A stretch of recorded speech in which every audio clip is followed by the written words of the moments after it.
ఆ షిప్లో 643 కంటైనర్స్ ఉంటే ఆల్మోస్ట్ 40 కంటైనర్స్ వరకు కేరళ కోస్ట్ కొల్లము, తిరువనంతపురము, అలపుజ ఈ కోస్టల్ ఏరియాస్కి రీచ్ అయ్యాయి. లోకల్ ఫిషర్మెన్, పోలీసులు, సో వీళ్ళందరూ హెల్ప్ తోటి వాటిని సెక్యూర్ చేస్తున్నారు. కొన్ని ప్లేసెస్ ఎట్లుంటాయంటే అక్కడ రోడ్ ఫెసిలిటీ ఉండదు, క్రెయిన్లు అక్కడికి రాలేవు, అవన్నీ హ్యాండిల్ చేయడం చాలా కష్టం. అట్లాంటప్పుడు సముద్ర మార్గం ద్వారానే ఆ కంటైనర్స్ని టగ్ బోట్ల ద్వారా కానీ ఫిషింగ్ బోట్ల ద్వారా నియరెస్ట్ పోర్ట్కి తీసుకెళ్తారు.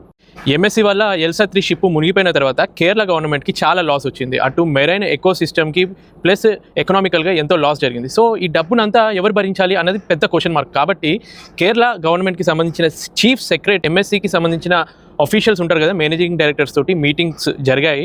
ఆ మీటింగ్లో కేరళ గవర్నమెంట్ ఏం చెప్పిందంటే, మీ కంపెనీ వాళ్ళ షిప్ మునగడం వల్ల మా ఫిష్ వెల్త్కి, మెరైన్ ఎకో సిస్టమ్కి, ఎన్విరాన్మెంట్కి ఎంతో డ్యామేజ్ జరిగింది అని చెప్పి దీనికి సంబంధించిన లాసెస్ మీరే భరించాలి అన్న ఇన్ఫర్మేషన్ని వాళ్ళకి కన్వే చేశారు. ఆ కంపెనీ ఈ లాసెస్ని భరించడానికి దానికి ఆల్రెడీ ఇన్సూరెన్సెస్ ఉంటాయి. సో ఇన్సూరెన్స్ ద్వారా క్లెయిమ్ చేసుకోవచ్చు.